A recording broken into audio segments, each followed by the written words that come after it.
നമസ്കാരം. ശ്രീമദ് ഭാഗവതം മൂലം പ്രഭാഷണം ഭാഗം 329 329. ഓം ഗം ഗണപതയേ നമഃ. ഓം സം സരസ്വതേ സ്വാഹ. ഓം ശ്രീ ഗുരുഭ്യോ നമഃ. ഓം ശ്രീ രംഗനാഥ ശർമ്മണേ നമഃ. നാരായണ നാരായണ നാരായണ നാരായണ നാരായണ നാരായണ നാരായണ നാരായണ നാരായണ നാരായണ നാരായണ. ഓം ശ്രീകൃഷ്ണാർപ്പണമസ്തു. ഓം ശ്രീകൃഷ്ണായ പരബ്രഹ്മണേ നമഃ. ഓം ശ്രീകൃഷ്ണായ പരമാത്മനേ നമഃ. ഹരേ രാമ രാമ രാമ ഹരേ ഹരേ, ഹരേ കൃഷ്ണ കൃഷ്ണ കൃഷ്ണ ഹരേ ഹരേ. ഓം ശ്രീ രുക്മിണി സത്യഭാമ സമേത ശ്രീ ഗോപാലകൃഷ്ണസ്വാമിനേ നമഃ. ശ്രീമദ് ഭാഗവതം ചതുർത്ഥ സ്കന്ധം 2-ാം അധ്യായത്തിൽ ശ്ലോകം 10.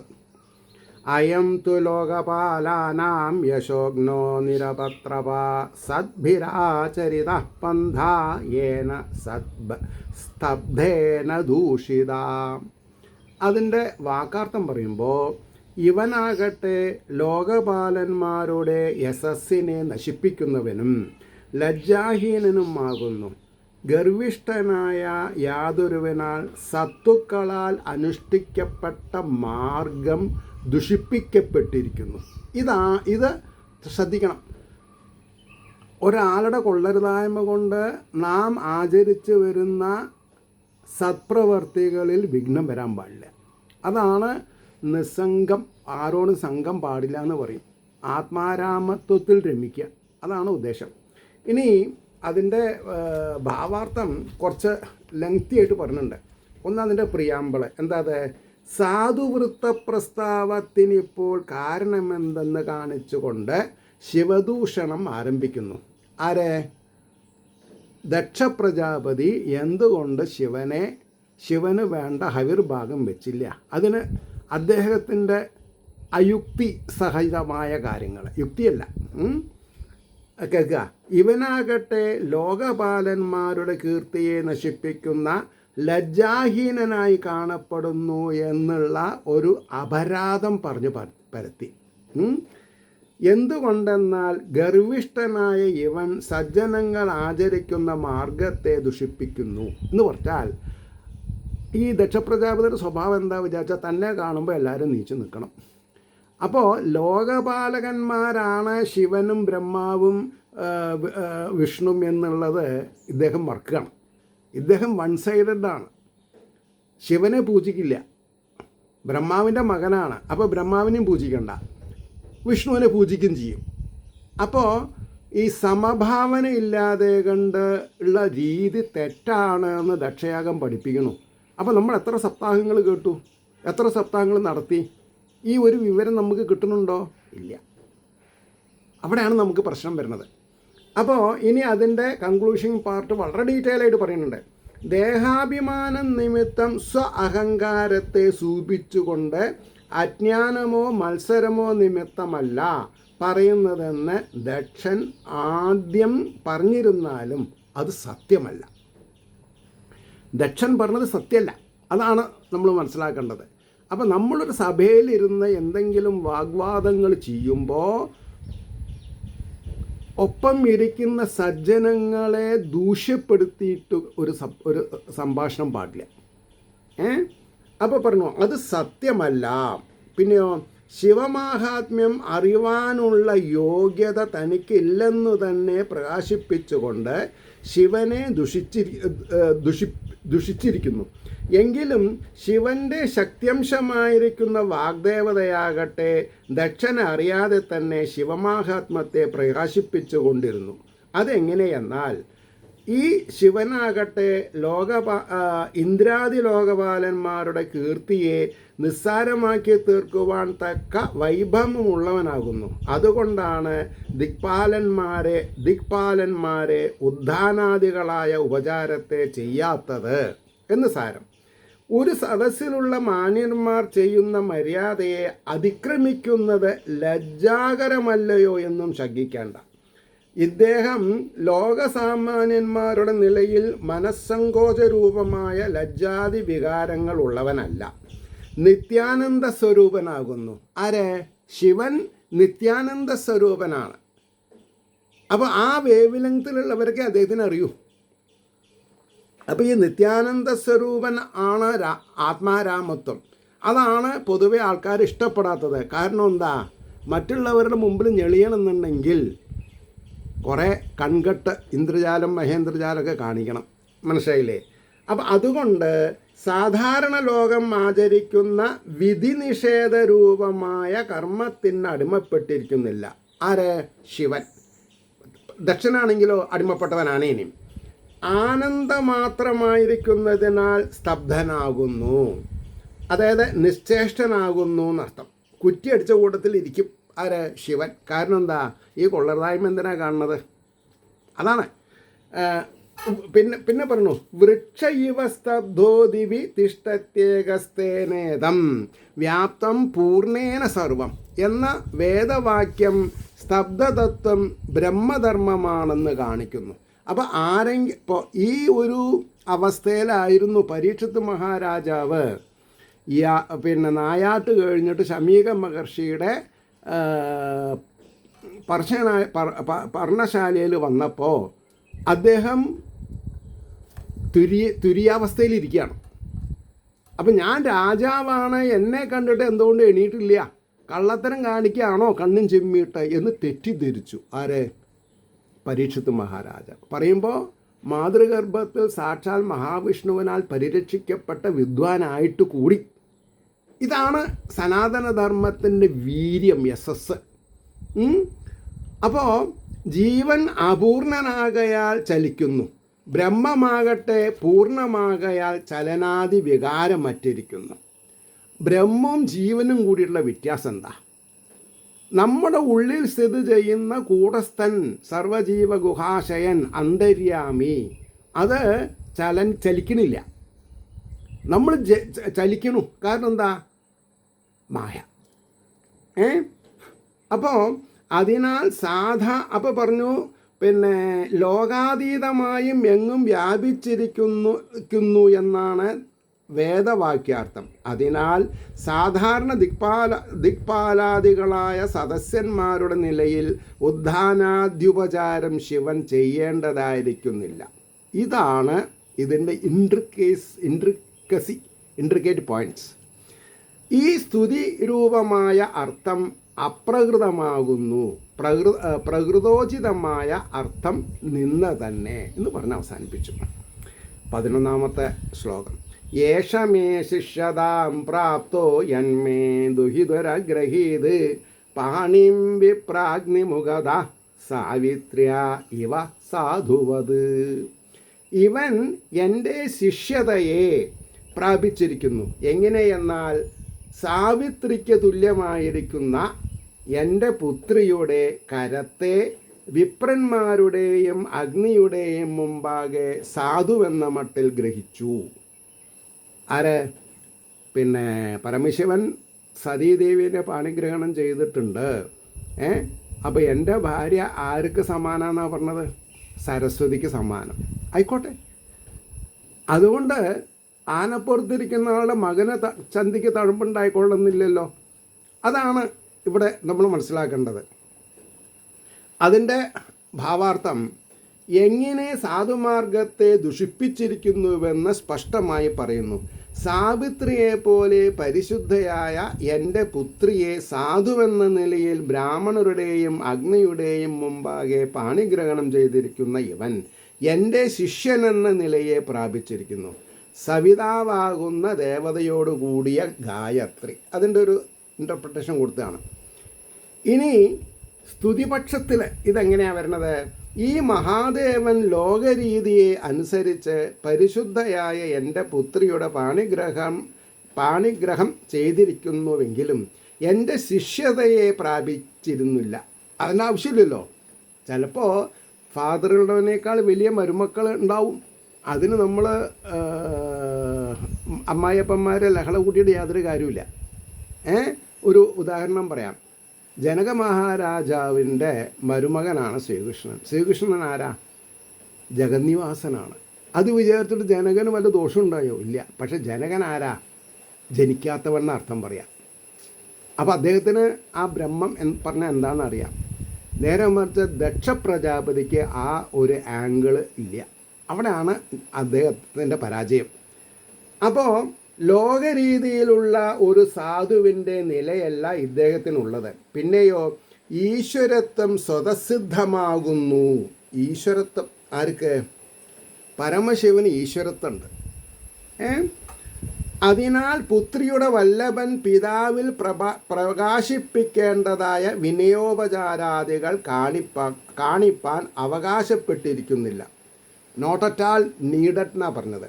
ഞാൻ അദ്ദേഹത്തെ വന്ദിക്കുകയാണ് വേണ്ടത് എന്ന് സിദ്ധിക്കുന്നു. മേ അശിഷ്യതാം എന്ന പദച്ഛേദം. ഇതൊക്കെ അറിയുമ്പോഴാണ് എന്തുണ്ടാവണത്? ആരെങ്കിലും സമൂഹത്തിൽ അപമര്യാദയായിട്ട് പെരുമാറുമ്പോൾ നമ്മൾ പ്രതികരിക്കണത്. കാരണം എന്താ? നമ്മൾ അഹം ബ്രഹ്മാസ്മി തത്വമസി എന്നുള്ള രീതിയിലാണ് നമ്മൾ പോണത്. അത് മറ്റുള്ളവരെ ചെറുതാക്കാനല്ല, നമ്മൾ ചെറുതാവാതെ കണ്ടിരിക്കാനാണ്. എന്ന് പറഞ്ഞാൽ മായയിൽ കുടുങ്ങാതെ കണ്ടിരിക്കാനെന്ന് പറയണം അർത്ഥം.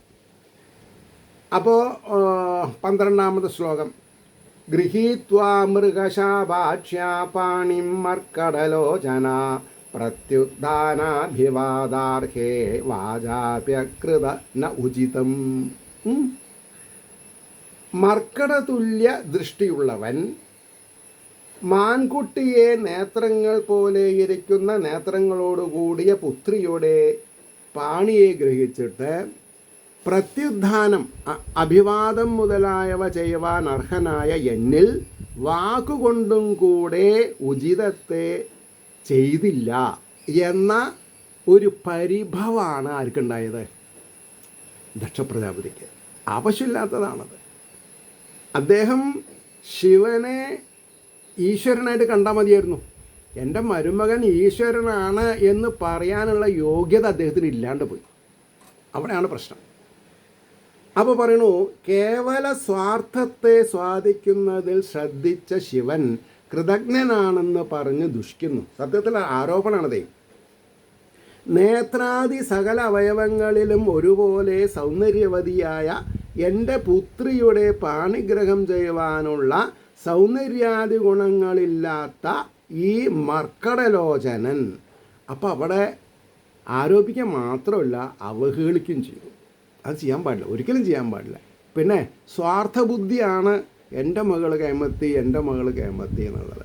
ഭഗവാൻ ശിവന് സുന്ദരൻ എന്നൊരു പേരുണ്ട്. സുന്ദരൻ. അദ്ദേഹത്തിൻ്റെ അത്ര സൗന്ദര്യം വേറെ ആർക്കും ഇല്ല എന്ന് കൂടി പറയും. അതുകൊണ്ടാണല്ലോ കാമനെ ഭസ്മീകരിക്കാൻ സാധിച്ചത്. സുന്ദർ രാജൻ, സുന്ദരന്മാരിൽ രാജാവാണത്, സുന്ദർ രാജ്. അപ്പോൾ പറഞ്ഞു, പത്നിയുടെ പിതാവായ എൻ്റെ ആഗമനത്തിൽ എന്നെ എതിരേൽക്കുവാനും നമസ്കരിപ്പാനും അവകാശിയായിരിക്കെ ഇരുന്ന ദിക്കിൽ നിന്ന് എഴുന്നേൽക്കാതെ വാക്കുകൊണ്ടെങ്കിലും ഉചിതമായ സൽക്കാരം ചെയ്തില്ല. ഇത് കേവലം കൃതജ്ഞതയല്ലയോ എന്ന് അവകാശപ്പെടാൻ ശ്രമിക്കുകയാണ്. അടുത്ത അതിൻ്റെ കൺക്ലൂഷൻ പാരഗ്രാഫിൽ എന്താ പറഞ്ഞത്? സ്തുതിപക്ഷത്തിൽ മർക്കടന്മാരെ പോലെ ചപലന്മാരായ അജിതേന്ദ്രിയന്മാരിൽ ദൃഷ്ടിയോടുകൂടിയവൻ. ഇവരെ, ഈ വിഷയാഭിലാഷികളെ സംസാരത്തിൽ നിന്ന് ഉദ്ധരിക്കണമെന്നുള്ള കൃപാകടാക്ഷത്തോടു കൂടിയ ദേവൻ. ആരെ? പരമേശ്വരൻ. അതായത് ഈ ദക്ഷനെ ഒരു പാഠം പഠിപ്പിച്ച് മോക്ഷം കൊടുക്കണം എന്നാണ് ഉദ്ദേശം. അതിനാണ് അങ്ങനെ ചെയ്തത്. അതാണ് സ്തുതിപക്ഷത്തിൽ എന്ന് പറയാൻ കാരണം. വലിയ വലിയ കഥകളിൽ ഒന്ന് സാധാരണക്കാരുടെ അവസ്ഥ, ഒന്ന് സ്വാത്വിക ഗുണനിധികളുടെ അവസ്ഥ, അങ്ങനെ രണ്ടെണ്ണം ഉണ്ട്. പരമശയിലെ ഈ കഥകളിയിലൊക്കെ നോക്കിയിട്ടുണ്ടോ? വലിയ വലിയ വില്ലൻ കഥാപാത്രങ്ങൾ വരുമ്പോൾ കൂളി പറഞ്ഞിട്ട്, അതായത് കൂട്ടുകാരൻ, ശിങ്കിടി എന്നാണ് പറയുക. അപ്പോൾ വലിയ വലിയ വേഷക്കാരൻ തിരശീല പിടിച്ച് തിരനോട്ടം നോക്കുമ്പോൾ ഈ കൂളി എന്ത് ചെയ്യും? താഴ്ത്തുകൂടെ തിരശീല പിടിക്കുക, പൊക്കുക. അതായത് ശിങ്കിടി എന്നുള്ള അർത്ഥത്തിൽ. എന്തിനും അദ്ദേഹം തെറ്റാണല്ലോ ചെയ്യണത്. ഈ വില്ലന്മാർ മുഴുവൻ തെറ്റാണല്ലോ ചെയ്യണത്. അപ്പോൾ അവരുടെ പിന്നാലെ ആരാ ഉണ്ടാവുക? ബുദ്ധിയില്ലാത്തവരല്ലേ ഉണ്ടാവുള്ളൂ. അപ്പോൾ ഇവിടെ അപ്പോൾ പറഞ്ഞു, വിഷയാഭിലാഷികളെ സംസാരത്തിൽ നിന്ന് ഉദ്ധരിക്കണമെന്നുള്ള കൃപാകടാക്ഷത്തോടു കൂടിയ ദേവൻ അഹങ്കാരിയായ എൻ്റെയും ദോഷത്തെ തീർത്ത് അനുഗ്രഹിപ്പാനുള്ള കാരുണ്യത്താൽ പുത്രിയുടെ വല്ലഭനെന്ന നിലയെ പ്രാപിച്ച് എൻ്റെ സംബന്ധിയായി ഭവിച്ച കരുണാനിധി എന്നെ അനുഗ്രഹിപ്പാനായിട്ട് ദേഹാഭിമാന ദോഷത്തെ പ്രത്യക്ഷമായി അറിയിപ്പിക്കുവാൻ ലോകരീതിയെ അനുസരിച്ചുള്ള പ്രത്യുത്ഥാനാദികളായ ഉപചാരത്തെ ചെയ്യാതിരുന്നതാകുന്നു. അപ്പോൾ ഒരേ സബ്ജക്റ്റിനെ വില്ലൻ്റെ ഭാഗത്തും അല്ലേ യഥാർത്ഥ ഭക്തൻ്റെ ഭാഗത്തും കാണിക്കുകയാണ് ഇവിടെ ചെയ്യുന്നത്. 13-ാമത്തെ ശ്ലോകം നോക്കുക. ലുപ്തക്രിയായ ശുചയേ മാനിനെ ഭിന്നസേതവേ അനിച്ഛന്നപ്യതാം ബാലാം ശൂദ്രായേവോഷധീം ഗിരം. ലുപ്തകളായ ക്രിയകളോടുകൂടിയവനും അശുദ്ധനും ഗർവിയും മര്യാദയെ അതിക്രമിച്ചവനുമായ ഇവനായിക്കൊണ്ട് ഇച്ഛിക്കാത്തവനായിരുന്നാലും പുത്രിയെ ശൂദ്രന് മനോഹരമായ വാണിയെ എന്ന പോലെ ഞാൻ ദാനം ചെയ്തു. അത് അദ്ദേഹത്തിൻ്റെ രീതി. ഇനി അതിനെ പറയാണ്, വേദോക്തങ്ങളായ ഗൃഹസ്ഥധർമ്മങ്ങളെ ഉപേക്ഷിച്ചതുകൊണ്ട് ഭ്രഷ്ടതുല്യനായതിനാൽ അശുദ്ധനും അഭിമാനിയും ലോകമര്യാദയെ അതിക്രമിച്ചവനുമായ ഇവന് ശൂദ്രന് വേദത്തെ എന്ന പോലെ, അത് ഈ ശരീരാഭിമാനികൾ ഇങ്ങനെയാണ് പറയുക. ശരിക്കും ദക്ഷൻ ആരാ? ശരീരാഭിമാനിയാണ്, ആത്മാരാമനല്ല. അതുകൊണ്ടാണ് ശൂദ്രനെ ഉദാഹരിച്ചത്. ശരിക്ക് ബ്രാഹ്മണനിലും ശൂദ്രനുമുള്ള ആത്മാവിന് യാതൊരു വ്യത്യാസവുമില്ല. അതാണ് ചട്ടമ്പിസ്വാമികളും നാരായണഗുരു ഒക്കെ ദേവന്മാരായതെങ്ങനെയാണ്? ശങ്കരാചാര്യരെ ഒരാളല്ലാതെ കണ്ട് നമ്പൂരിപക്ഷത്ത് ഒരു ലോകഗുരു എന്ന് പറയുന്ന ഒരാളുണ്ടായിട്ടില്ല. അതങ്ങനെയാണ്. കാരണം ധാർഷ്ട്യം കൂടും. ഞാൻ ഉന്നത കുലജാതനാണ് എന്നൊക്കെ ഉള്ളൊരു തരം. അതാണ് നേരെ കുറച്ച് പറിച്ചു പെറ്റ പന്തിരകുലത്തിൽ പാകനാരേനെ ബുദ്ധിയുള്ളവർ മഹാവിഷ്ണുവായിട്ട് കണക്കാക്കണം. അതിന് ഒരു പൂർണ്ണോദ്ധാരിക്ക് സാധിക്കണമെന്നുണ്ടെങ്കിൽ അദ്ദേഹം സർവജീവ ഗുഹാശയനെ മാനിക്കാൻ തയ്യാറായിരിക്കണം. That is the point. അപ്പോൾ ശൂദ്രന് വേദത്തെ എന്ന പോലെ എൻ്റെ പുത്രിയെ ഞാൻ നൽകിയത് അബദ്ധമായി പോയി. അപ്പോൾ തനിക്ക് അമളി പറ്റിയെന്ന് പറഞ്ഞാൽ ആർക്കാ അമളി പറ്റുക? ബുദ്ധിയില്ലാത്തവർക്ക്. പക്ഷേ സതീദേവി തൻ്റെ ഭർത്താവിനെ എങ്ങനെ വിചാരിച്ചിട്ടുള്ളത്? സാക്ഷാൽ പരമശിവനായിട്ട്. അതുകൊണ്ടാണ് ദാക്ഷൻ്റെ പുത്രി ദാക്ഷായണി എന്നുള്ള പേര് എനിക്ക് വേണ്ട എന്ന് പറഞ്ഞിട്ടാണ് തൻ്റെ ശരീരത്തെ യോഗാഗ്നിയിൽ ഭസ്മാക്കി തീർത്തത്. അപ്പോൾ പറഞ്ഞു, കൊടുപ്പാൻ എനിക്ക് ഇച്ഛയുണ്ടായിരുന്നില്ല, ബ്രഹ്മദേവൻ പ്രേരിപ്പിച്ചത് കൊണ്ടാണ് ഇങ്ങനെ ചെയ്തത് എന്ന് സൂചിപ്പിച്ചു. അപ്പോൾ ബ്രഹ്മദേവൻ്റെ ആക്ഷനെ തെറ്റാണെന്ന് പ്രസ്താവിക്കാൻ മാത്രം തൻ്റെ മകൻ ദക്ഷപ്രജാപതി ആയിട്ടുണ്ടോ? ഇല്ല. അച്ഛനെ ചോദ്യം ചെയ്യാറായിട്ടില്ലല്ലോ, ആരും ആവൂല. അപ്പോൾ പിതൃദേവോ ഭവ എന്നുള്ളതിന് സാങ്കത്യമില്ലാണ്ടാവും. അപ്പോൾ സ്തുതിപക്ഷത്തിൽ ഇനി ഇതെന്താ എന്ന് പറയണു. സ്വത ഈശ്വരനാകയാൽ, സ്വത എൻ്റെ സ്വത എന്ന് പറഞ്ഞെന്താ? എൻ്റെ ജീവൻ, എൻ്റെ ബ്രഹ്മം, എന്നിലുള്ള ബ്രഹ്മം. ഈശ്വരനാകയാൽ വേദോക്ത കർമ്മങ്ങളെ ജീവതുല്യം ആചരിപ്പാൻ അവകാശമല്ല. ബ്രഹ്മസ്വരൂപനാകയാൽ അത്യന്തം പരിശുദ്ധനാകുന്നു. ജീവന്മാർക്കും സംസാരക്ലേശങ്ങളെ അതിക്രമിപ്പാനായി നിശ്ചയിച്ചിരിക്കുന്ന മര്യാദകൾ ഈശ്വരനായ ശിവനെ ബന്ധിക്കുന്നില്ലാത്തതിനാൽ മര്യാദയെ, അവധിയെ അതിക്രമിക്കുന്നു. ഇപ്രകാരമുള്ള പരമേശ്വരൻ്റെ ബന്ധുത്വത്തിന് ഞാൻ അർഹനല്ലെന്നുള്ള വിചാരത്താൽ എൻ്റെ പുത്രിയെ നൽകുവാനുള്ള ആഗ്രഹം പോലും എനിക്കുണ്ടായിരുന്നില്ല. കാരണം പരമശിവന് പാണിഗ്രഹണം ചെയ്തു കൊടുക്കാനുള്ള ആധികാരികത അല്ലെങ്കിൽ തൻ്റെ ഇടം ആർക്കുണ്ടായിട്ടില്ല? ദക്ഷനുണ്ടായിട്ടില്ല. തൻ്റെ പിതാവ് ബ്രഹ്മദേവൻ പറഞ്ഞിട്ടാണ് കേട്ടിട്ടുള്ളത്. അതും ഇഷ്ടമില്ലാണ്ടെന്നർത്ഥം. പിതാവായ ബ്രഹ്മദേവൻ്റെ ആജ്ഞാബലത്താൽ എനിക്കത് സാധിച്ചതാണ്. അതിനാൽ എൻ്റെ ആ പ്രവൃത്തി എത്രയും ഉചിതമായി കലാശിച്ചു. ഏതുപോലെ എന്നാൽ സത്യധർമാദികളാൽ സംസാരക്ലേശത്തെ ദൂരീകരിക്കുന്ന യോഗ്യനായവന്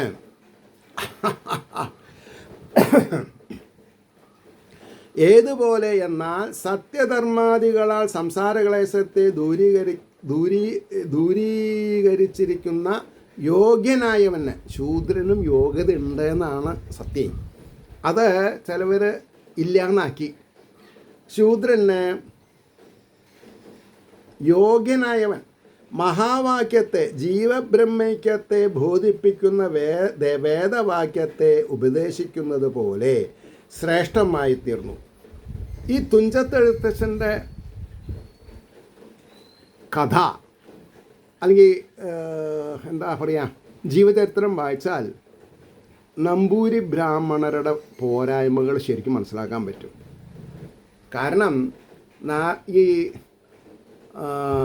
നാരായണീയ കർത്താവായ ഭട്ടതിരിയുടെ ഗുരുനാഥനായ ഷാരോടിക്ക് കൂടി ഈ തുഞ്ചത്തെഴുത്തച്ഛന് ഉപദേശം കൊടുത്താൽ തർക്കടില്ല എന്നുണ്ടായിരുന്നു. പക്ഷേ ഈ കൂട്ടുകാരെ അസ്ഥാനത്ത് ഭയന്നുകൊണ്ട് അവരറിയാതെ കൊണ്ടൊരു ഉപദേശം കൊടുത്തു എഴുത്തച്ഛന്. എന്താ അത്? താൻ വിന്ധ്യാപർവ്വതത്തിൻ്റെ അപ്പുറത്ത് തമിഴ്നാട്ടിലേക്ക് പോയിക്കോളൂ, അവിടെ ഈ ജാതി വ്യവസ്ഥ കമ്മിയാണ്. പറഞ്ഞ പ്രശ്നമുണ്ടാവും.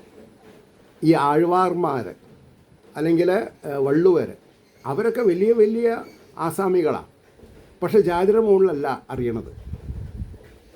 അപ്പോൾ അവിടെ പോയിട്ടാണ് അദ്ദേഹം സംസ്കൃതം പഠിച്ചതും സന്യാസം സ്വീകരിച്ചതും. അപ്പോൾ അവിടെ ജഗദീശ്വരൻ്റെ ഒരു കളി, ഒരു ലീല, ഈ സംസ്കൃതം പഠിപ്പിച്ച ആളെന്നെ തുഞ്ചത്തെഴുത്തച്ഛന് കുറേ കാലം കഴിഞ്ഞിട്ട് സന്യാസം കൊടുപ്പാനായിട്ട് ജീവിച്ചു കൊണ്ടിരുന്നു അവിടെ. ശങ്കരാചാര്യരുടെ ശരിക്കുള്ള ആയുസ് 8 അത്രേ. പിന്നെ 16 പിന്നെ 32 2 പ്രാവശ്യം എക്സ്റ്റെൻഡ് ചെയ്തു. അപ്പോൾ ഇതൊക്കെ വായിച്ച് പഠിക്കുമ്പോഴാണ് നമ്മൾക്ക് ആധ്യാത്മികതയുടെ ചടുതലയെ പറ്റിയിട്ട്, ചടുലത, അതിൻ്റെ ഒരു ഗാംഭീര്യം നമുക്ക് മനസ്സിലാവുക. അപ്പോൾ ഉപദേശിക്കുന്നത് പോലെ ശ്രേഷ്ഠമായി തീർന്നു. ഇവിടെ ശൂദ്രശബ്ദം ജാതിവാചകമല്ല. ഇവിടെ ശൂദ്രശബ്ദം ജാതിവാചകമല്ല. ശുചം എന്ന് പറഞ്ഞാൽ ക്ലേശത്തെ നശിപ്പിക്കുന്നതെന്നാണ്.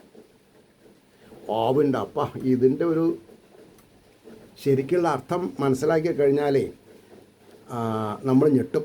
36-ാമത്തെ പേജ്.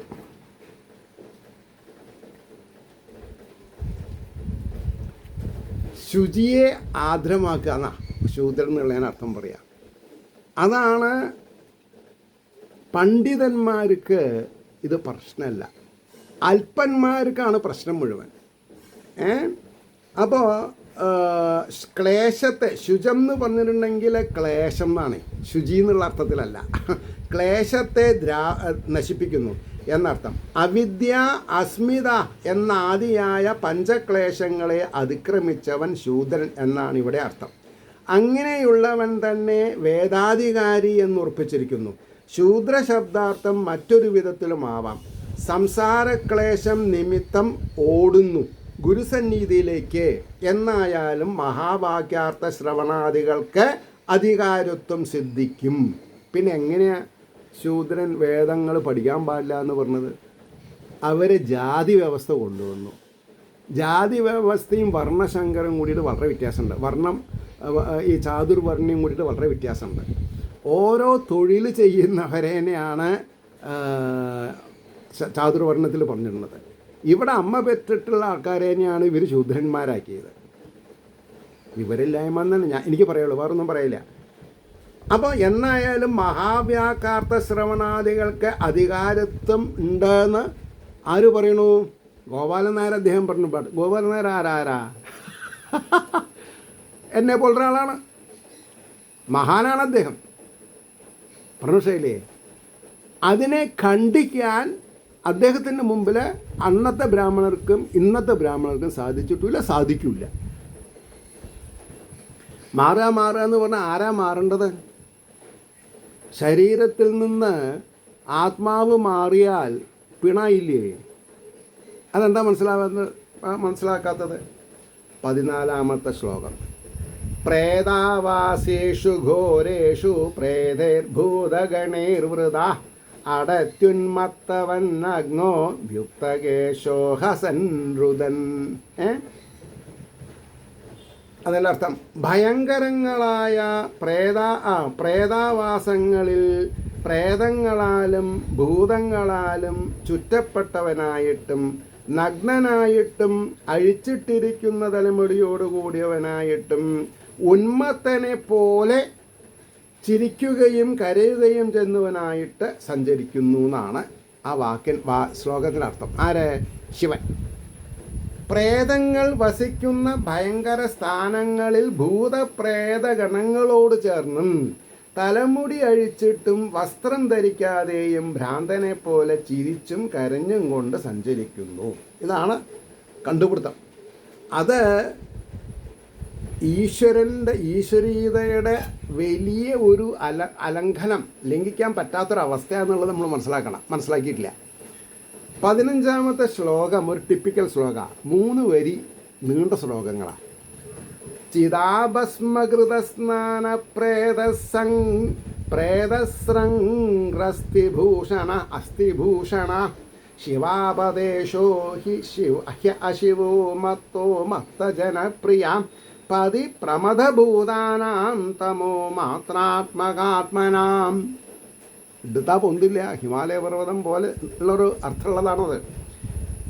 ചിതാഭസ്മത്താൽ ചെയ്യപ്പെട്ട സ്നാനത്തോടു കൂടിയവനും പ്രേതങ്ങളെ മാലയായി ധരിച്ചവനും നരന്മാരുടെ എല്ലുകളെ അലങ്കാരമായി ധരിച്ചവനും ശിവനെന്ന് പേരു മാത്രമുള്ളവനെന്നും അമംഗളനും മതിച്ചവനും മതിച്ച ജനങ്ങളിൽ പ്രിയമുള്ളവനും തമോ ഗുണം മാത്രം സ്വഭാവമായ മനസ്സോടുകൂടിയ പ്രമദഭൂതങ്ങളുടെ പാലകനുമാകുന്നു എന്ന് പറഞ്ഞു. ശരി, ഇനി അതിൻ്റെ ഭാവാർത്ഥം.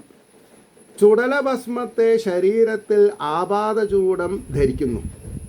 പ്രേതങ്ങളെ മാലയായിട്ടും മനുഷ്യരുടെ അസ്ഥികളെ മരണാനന്തരം അസ്ഥികളെ ആഭരണമായിട്ടും ഉപയോഗിക്കുന്നു. ശിവനെന്ന് പേര് മാത്രമേയുള്ളൂ, ആചാരത്താൽ അമംഗളനായിരിക്കുന്നു. അപ്പോൾ ആചാരത്താൽ അമംഗളമായവനെ അതിൻ്റെ മനസ്സ് ആത്മാരാമത്വമാണ് ആയിരിക്കാം എന്നൊരു ക്ലോസ് ഇവിടെ വരുന്നുണ്ട്. പുറമേക്ക് കാണാൻ റഫാണെങ്കിലും ഉള്ള സൗന്ദര്യമുള്ളവനായ രക്ഷപ്പെട്ടു. നേരെ മറിച്ച് കാണാൻ സൗമ്യതയുണ്ട്, ഉള്ള സൗമ്യത ഇല്ലെങ്കിൽ എന്ത് ചെയ്യാൻ പറ്റും? അവിടെയാണ് പ്രശ്നം. അപ്പോൾ സ്വതേ മതിച്ചും അതുപോലെ മതിച്ചവരിൽ പ്രിയത്തോടു കൂടിയും ഇരിക്കുന്നു.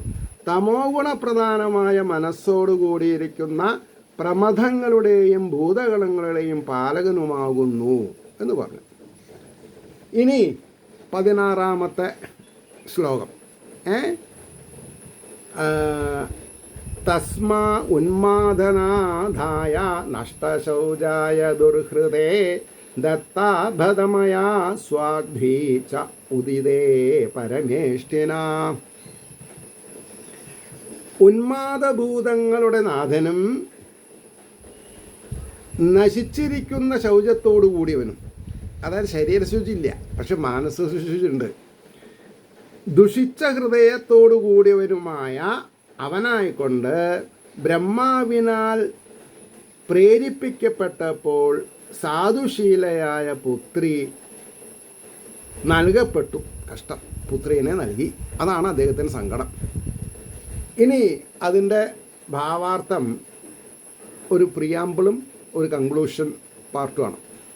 ഉന്മാദത്തെ ജനിപ്പിക്കുന്ന ഭൂതങ്ങളുടെ നാഥനും ശൗചഹീനനും ഹൃദയശുദ്ധിയില്ലാത്തവനുമായ അവനായിക്കൊണ്ട് ലോകനാഥനായ ബ്രഹ്മാവിൻ്റെ പ്രേരണ നിമിത്തം എൻ്റെ സാധുശീലയായ പുത്രിയെ ഞാൻ നൽകി.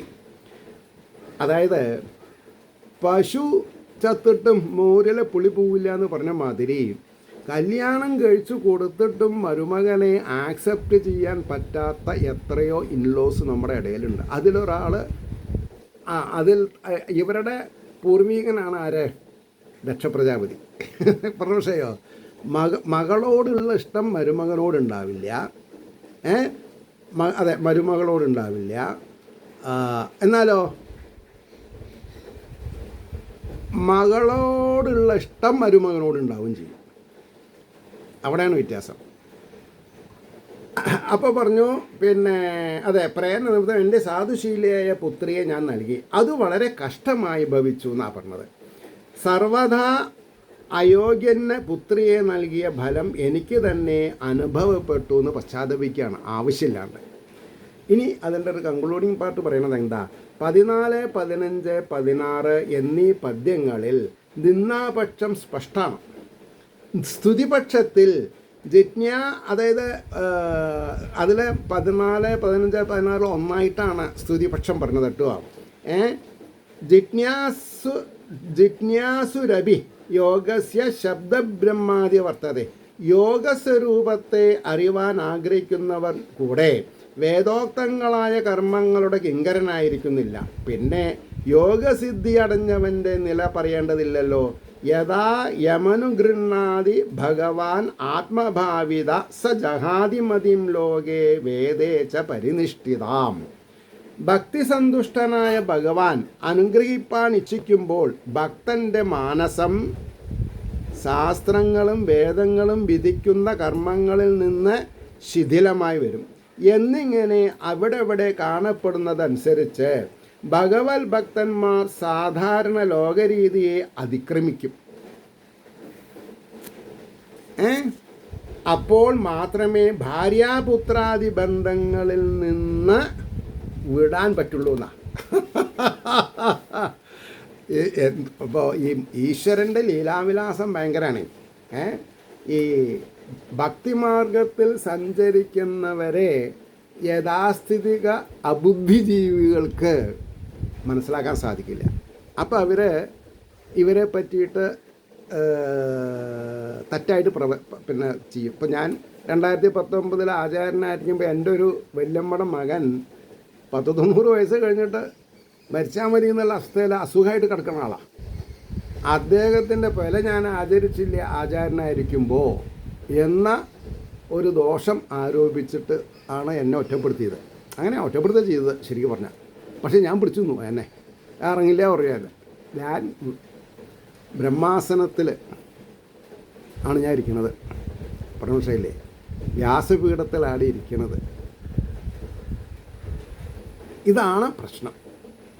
അപ്പോൾ പറയണു, ഉന്മത്തനാണിവൻ എന്ന് മറ്റുള്ളവർക്ക് തോന്നുമ്പോൾ സാധാരണന്മാരിവനെ ഉപേക്ഷിക്കും. അങ്ങനെയാണല്ലോ. അതിനു വേണ്ടി ഭക്തൻ ഉന്മാദാവസ്ഥയെ ബാഹ്യത്തിൽ പ്രകാശിപ്പിക്കണമെന്ന് ശ്രീ ശിവൻ ഭക്തന്മാരെ സ്വപ്രവർത്തിയാൽ ധരിപ്പിക്കുവാൻ ശ്മശാനാദി സ്ഥാനങ്ങളിൽ വസിക്കുന്നു. ഒരു കാരണം ഉണ്ടെന്ന് അർത്ഥം. നരാസ്തി മുതലായവയെ ഭൂഷണത്തേന് ഉപയോഗിക്കുന്നു. സർവത്ര സമസ്വഭാവനും പരമാനന്ദ സ്വരൂപനുമാകയാൽ നിത്യശുദ്ധനായതുകൊണ്ട് അശുദ്ധിയൊന്നുകൊണ്ടും സംഭവിക്കുന്നില്ല. മനസ്സ് സ്ട്രോങ് ആയാൽ മതി. ഞാൻ IIT-യിൽ ചേർന്ന് 2 കൊല്ലമാകുമ്പോൾ ഒരു സഹപ്രവർത്തകൻ അന്നൊക്കെ ചവിട്ടിക്കയറ്റാ ഗൾഫിലേക്ക്. പക്ഷെ അവിടെ പോയിട്ട് എന്തോ ഒരു ദുർഘടമായിട്ടുള്ള അസുഖം പിടിച്ച് ഇയാൾ മരിച്ചു. ബോഡി 6 or 8 ദിവസമായിട്ടാണ് വന്നത്. അപ്പോൾ ഭയങ്കര എംബ്ലാമൊക്കെ ചെയ്തിട്ട് എംബ്ലാം എനിക്കറിയില്ല ആ വാക്ക്, ഇംഗ്ലീഷ് വാക്ക്. അപ്പോൾ ആരും അടുത്തില്ല ബോഡിക്ക്. എൻ്റെ അച്ഛൻ എന്നെ പറഞ്ഞ് പഠിപ്പിച്ചിരുന്നത് ശവസംസ്കാരത്തിന് വിളിക്കേണ്ട ആവശ്യമില്ല, പോയി വേണ്ടത് ചെയ്യണം. ഏറ്റാൻ ആളില്ലെങ്കിൽ എടുത്ത് തോളത്ത് വെച്ചോളണം എന്ന് പറഞ്ഞിട്ടുണ്ട്. ഒരു 13-14 വയസ്സിൽ ഞാനതാണ് ആ ആംബുലൻസ് എന്ന് ആ ബോക്സ് പിടിച്ചിറക്കാൻ പോയി. ചിലവരൊക്കെ എന്നെ ദുർവാസാകരെ പോലെ നോക്കി പേടിപ്പിച്ചു. ഞാൻ കണ്ടതായിട്ട് പറ്റില്ല. പിന്നെയാണ് ഒരു അങ്കിൾ എന്നെ വിളിച്ച് എന്താ രാജൻ താൻ കാണിച്ചത്? ഞങ്ങളൊക്കെ അവിടെ ഉള്ളപ്പോൾ ഞങ്ങൾ കൂടി മുതിരാത്ത കാര്യത്തിന് താൻ എന്തിനാ മുതിർന്നത് എന്നാ. അവിടെയാണ് പ്രശ്നം. അവർ നല്ല കാര്യങ്ങൾ പേടിച്ചുകൊണ്ട്, ഭവിഷ്യത്തുകളാണ് അവർക്ക്. എനിക്ക് ഭവിഷ്യത്തില്ല. എൻ്റെ ഭവിഷ്യത്ത് അന്ന് തന്നെ ഭാഗവതം പഠിക്കണതിൻ്റെ മുമ്പ് തന്നെ ഭാഗവതത്തിൻ്റെ ഗുണം അച്ഛൻ എനിക്ക് ഇഞ്ചക്ട് ചെയ്ത് തന്നിട്ടുണ്ട്. എനിക്കിങ്ങനെ പറയാൻ പറ്റില്ല എന്ന് മാത്രം. ഇന്നിപ്പോൾ പറയാൻ പറ്റിയിട്ടാണോ? അല്ല, ഒപ്പിക്കുന്നു, അത് വേറെ കാര്യം. അപ്പോൾ ഇതാണ് ജീവിത പരിചയം. അപ്പോൾ പറയണു, അശുദ്ധി ഒന്നുകൊണ്ടും സംഭവിക്കുകയുമില്ല. തമോ ഗുണപ്രധാനികളായ പ്രഥമ ഭൂതാദികളെ കൂടെ ഉദ്ഗതിയെ പ്രാപിപ്പിക്കുന്ന കരുണാനിധിയാണെന്ന് പ്രമദഭൂതാധിപതി എന്ന വിശേഷണം സൂചിപ്പിക്കുന്നു. പക്ഷേ ഈ അർത്ഥതലങ്ങൾ അറിയാത്തത് കൊണ്ടാണ് പ്രശ്നം ഉണ്ടായത്. ഏതൊരു ഭൂതങ്ങളും ദർശനം ലോകത്തിൽ ഉന്മാദജനകമോ ആ ഭൂതങ്ങളോടുകൂടെ ക്രീഡാദികൾ നടത്തുന്ന ഭഗവാന്റെ മാഹാത്മ്യം അത്യത്ഭുതം. ഇപ്രകാരമുള്ള ശ്രീ ശിവന് പുത്രിയെ ദാനം ചെയ്യുവാനും ശിവസംബന്ധം സിദ്ധിപ്പാനും തനിക്കുണ്ടായ ഭാഗ്യം ബ്രഹ്മാവിൻ്റെ അനുഗ്രഹവിശേഷത്താലാകുന്നു. അതിനാൽ ഞാൻ ധന്യനായെന്ന് സാർ. ഇത്രയും ഗഹനമായിട്ടുള്ള അർത്ഥതലങ്ങളാണ് ആഖ്യാനത്തിലുള്ളത്. പരമശയോ അങ്ങനെയിരിക്കുന്ന ആ നാരായണൻ്റെ സർവേശ്വരനായിരിക്കുന്ന ശ്രീമൻ നാരായണൻ്റെ അനുഗ്രഹാശിസ്സുകൾ നമ്മളിൽ ഓരോരുത്തർക്കും ഉണ്ടാവട്ടെ എന്ന് പ്രത്യാശിക്കുന്നതിനോടൊപ്പം ഓരോരുത്തരുടെയും പ്രാർത്ഥന ലോകാ സമസ്ത സുഖിനോ ഭവന്തു ആയിരിക്കട്ടെ എന്ന് സ്മരിച്ചുകൊണ്ട് വാക്കുകൾ ഉപസംഹരിക്കുന്നു. നമസ്കാരം. നാളെ കാണാം.